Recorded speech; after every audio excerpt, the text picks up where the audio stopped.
Welcome to my channel. আজকে আমি আপনাদের আলু দিয়ে ডিমের ঝোল রান্না করে দেখাবো। এই জন্য আমি নিয়ে নিয়েছি 6টি কাঁচা ডিম এবং 7-8টে আলু এবং কিছু কাঁচা মশলা। মশলাগুলো ছিলা হয়ে গেছে, আলুগুলো খুব ভালোভাবে ছিলে নিয়েছি। মশলাগুলো মিক্সির বাটিতে দিয়ে দিলাম। নিয়ে নিয়েছি প্রেসার কুকার, দিয়ে দিয়েছি লবণ, হলুদ এবং ওর মধ্যে দিয়ে দিচ্ছি কেটে রাখা আলু। আলুগুলো খুব ভালোভাবে সিদ্ধ করে নিয়েছি, এবারে কেটে নিচ্ছি। চাকুর সাহায্যে আলুগুলো খুব সুন্দর করে পিস পিস করে কেটে নিয়েছি। এবারে সসপ্যানের মধ্যে পরিমাণ মতো জল দিয়ে 5টে ডিম দিয়ে দিয়েছি সেদ্ধ করার জন্য। ডিমগুলো খুব ভালোভাবে সেদ্ধ করে ছিলে নিয়েছি। ডিমগুলোর মধ্যে পরিমাণ মতো লবণ, পরিমাণ মতন হলুদ দিয়ে খুব ভালোভাবে মিশিয়ে নিচ্ছি। ডিমগুলো গরম তেলের মধ্যে দিয়ে ডিমগুলোকে ভেজে নিচ্ছি। ডিম ভাজা হয়ে গেছে। দিয়ে দিচ্ছি 3-4টে তেজপাতা, দিয়ে দিচ্ছি হাফ চা চামচ 5 ফোড়ন, 2-3 টুকরো এলাচ, 3টে লং, 3টে এলাচ, 3টে দারচিনি।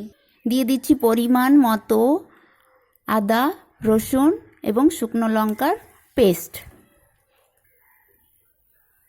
পরিমাণ মতো লবণ, পরিমাণ মতো হলুদ গুঁড়ো, হাফ চা চামচ ধনে গুঁড়ো, হাফ চা চামচ জিরে গুঁড়ো, হাফ চা চামচ মৌরির গুঁড়ো। সবগুলো মশলা খুব ভালোভাবে নেড়ে চেড়ে কষিয়ে নিয়েছি। এবারে কেটে রাখা আলুগুলো মশলার মধ্যে দিয়ে দিচ্ছি। মশলার সঙ্গে আলুগুলো নেড়ে চেড়ে খুব ভালোভাবে মিশিয়ে নিয়েছি। 10-15 মিনিটের মতো মশলা দিয়ে আলুগুলোকে ভেজে নিচ্ছি। এখন আলুগুলোর মধ্যে পরিমাণ মতো খানিকটা গরম জল দিয়ে দিচ্ছি। জলের সঙ্গে আলুগুলো খুব ভালোভাবে মিশিয়ে নিয়েছি। ডিম আলু রান্না করতে করতে এরই মাঝে আমি দেখলাম যে আকাশে ঘন কালো মেঘ উঠেছে। তার কিছুক্ষণের মধ্যেই ঝমঝমিয়ে বৃষ্টি চলে এসেছে। যখন বৃষ্টি হচ্ছিল তখন আমি আপনাদের সেই দৃশ্য দেখাতে পারলাম না। বৃষ্টি এখন অনেকটাই কমে এসেছে। হালকা হালকা ফোঁটা ফোঁটা বৃষ্টি পড়ছে। দেখুন গাছের পাতাগুলো কীরকম বৃষ্টির জলে ভিজে রয়েছে। ছোট বড় সমস্ত গাছপালা বৃষ্টির জলে ভিজে একাকার হয়ে গেছে। ঝোলের মধ্যে আলুগুলো খুব ভালোভাবে সিদ্ধ হয়ে এসেছে, তাই এর মধ্যে ডিমগুলো এক এক করে দিয়ে দিচ্ছি।